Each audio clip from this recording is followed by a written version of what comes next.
Sexo y perversión en el Antiguo Egipto. Vampirella.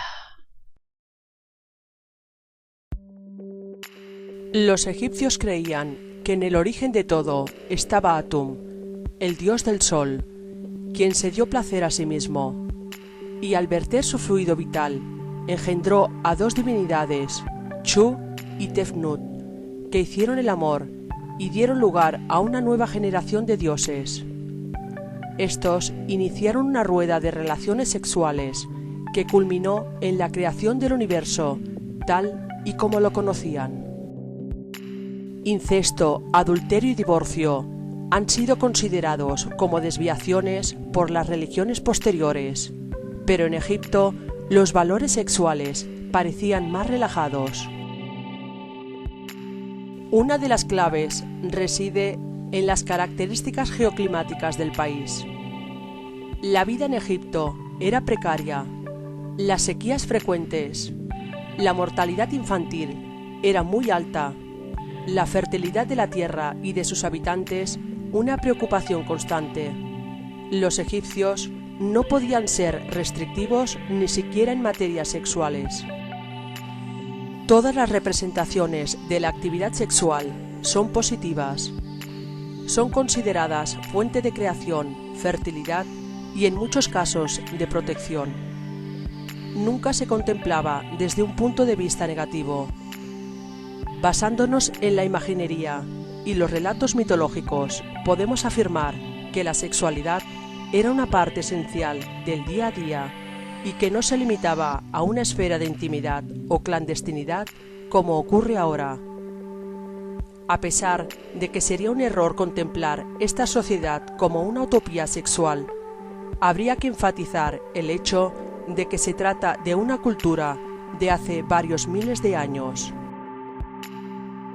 Siempre se ha sabido que los faraones y reinas del antiguo Egipto practicaban el incesto, el adulterio y las demostraciones públicas de sexualidad.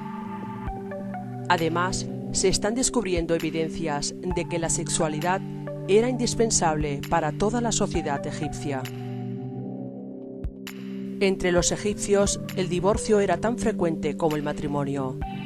La infidelidad femenina no estaba bien vista. La poligamia estaba consentida, aunque no era común y solamente se daba entre las clases más acomodadas. Aunque más habitual que tener varias esposas era que los ricos tuvieran una sola y varias concubinas. Para los habitantes de Egipto, la vida era mucho más sencilla que para el faraón. No obstante, el sexo no era un tema tabú y es probable que no se ocultara ni a los propios hijos. Hay imágenes en las que se observa una pareja teniendo sexo en presencia de niños, lo que nos indica que el pudor de ocultar el sexo a los infantes es una concepción posterior y occidental. Un caso peculiar es el de la prostitución. Diversos grabados nos muestran cómo se realizaban ceremonias religiosas, casi orgiásticas, en las que las sacerdotisas se estimulaban incluso con objetos con formas fálicas. Estas mujeres eran las llamadas palácidas. Destacaban por su belleza y su origen aristocrático, y su finalidad era la de participar en los rituales de la siembra para estimular el mítico poder fertilizador del río Nilo.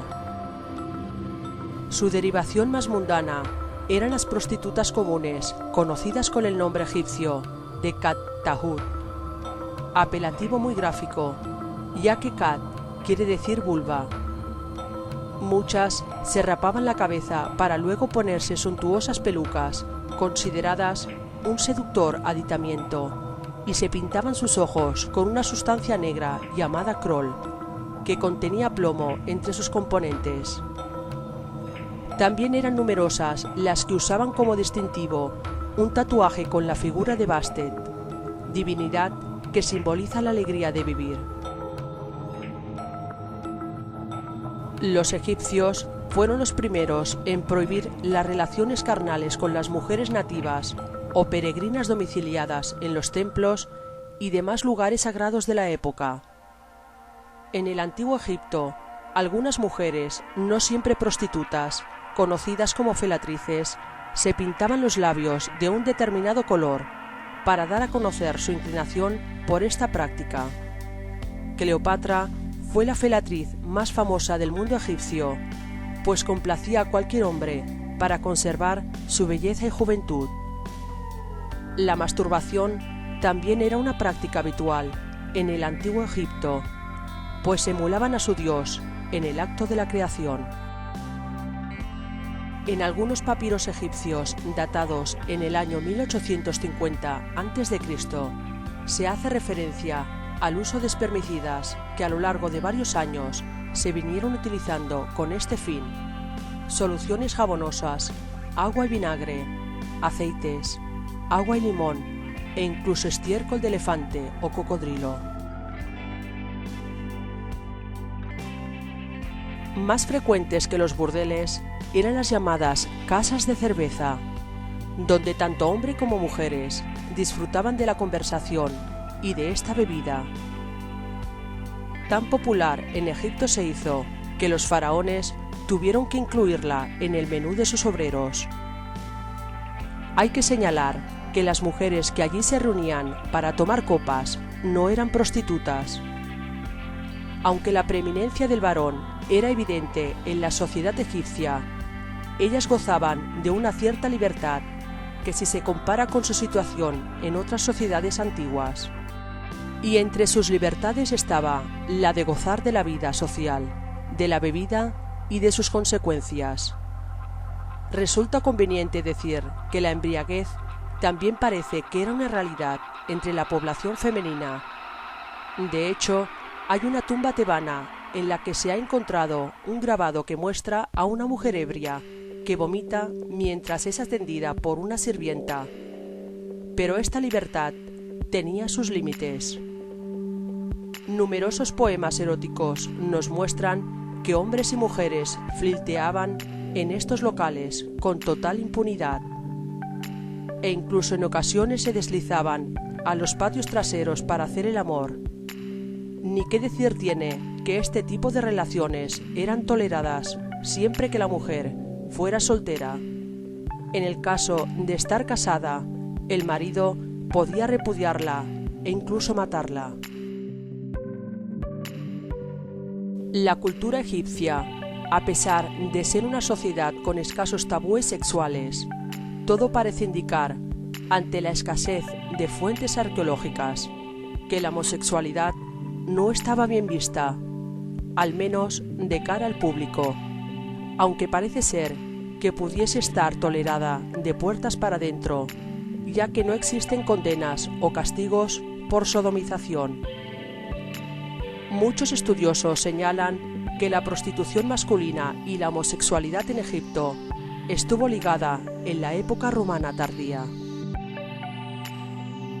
Los egipcios adoraban tanto el sexo que incluso creían que en el más allá los muertos todavía disfrutaban del sexo, y era habitual colocar amuletos de fertilidad en las tumbas. Una práctica también muy habitual era la necrofilia. Era costumbre copular con mujeres hermosas una vez muertas. No hay constancia de que ninguno de ellos fuera castigado por llevar a cabo dicha parafilia, pero sí de que producía un claro rechazo en la sociedad. Prueba de ello es que los familiares de las mujeres fallecidas comenzaron a contratar guardias que vigilaran los cuerpos de las difuntas, o bien las dejaban descomponer antes de enterrarlas. Aunque esta práctica puede parecer de lo más repugnante, para los egipcios tenía otro cariz. Según su mitología, la diosa Isis modeló un pene de barro y se lo colocó a su marido hermano muerto, quedándose así preñada y dando a luz a Horus. Respecto a la zoofilia, también existen diversas imágenes que representan este tipo de prácticas con varias especies animales. aunque no es fácil concretar si dichos grabados ilustraban una realidad o se realizaron simplemente con intención satírica. También se ha encontrado un primitivo dildo fabricado con restos del pene de un cachalote. No acabaré sin mencionar antes que todos estos comportamientos sexuales eran para la civilización egipcia de lo más normal, pues ellos imitaban a sus dioses, como en todas sus prácticas.